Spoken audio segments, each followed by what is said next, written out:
നിങ്ങൾ ഈ കാണുന്നത് പൂർണ്ണമായും നീര് ഊറ്റിയെടുത്ത കരിമ്പിന്റെ അവശിഷ്ടങ്ങളാണ്. എന്നാൽ ഈ അവശിഷ്ടങ്ങൾ ഒരിക്കലും കളയുന്നില്ല.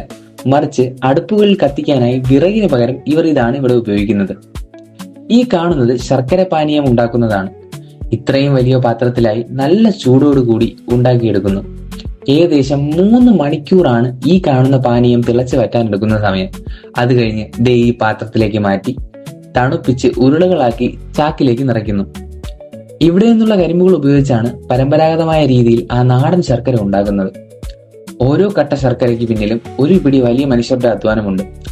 ഒട്ടും രാസവസ്തുക്കൾ ചേർക്കാതെ കരിമ്പിൻ നീര് തിളപ്പിച്ച് പരമ്പരാഗതമായ രീതിയിൽ അരിച്ച് ഊറ്റിയെടുത്തുണ്ടാക്കുന്ന ഈ ശർക്കരയ്ക്ക് ഒരു പ്രത്യേക രുചിയും മണവുമാണ്. അങ്ങനെ നല്ല ഗുണമേന്മയുള്ള മറയൂർ ശർക്കര ഉറപ്പിച്ചു. ഇനി ഇത് നമ്മുടെ വടക്കനാടൻ സ്പൈസസിന്റെ ഷോപ്പുകളിലേക്ക്. ഇങ്ങനെയാണ് വടക്കനാടൻ സ്പൈസസ് നിങ്ങളിലേക്ക് യഥാർത്ഥ ശർക്കര എത്തിക്കുന്നത്, അതും അങ്ങ് മറയൂരിൽ നിന്ന്.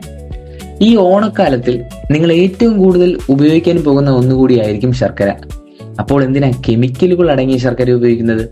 ഹോൾസെയിലായും റീറ്റെയിലായും വടക്കനാടനിൽ ലഭ്യമാണ്. ഓർഡർ ചെയ്യാനായി ഇപ്പോൾ തന്നെ വിളിച്ചോളൂ.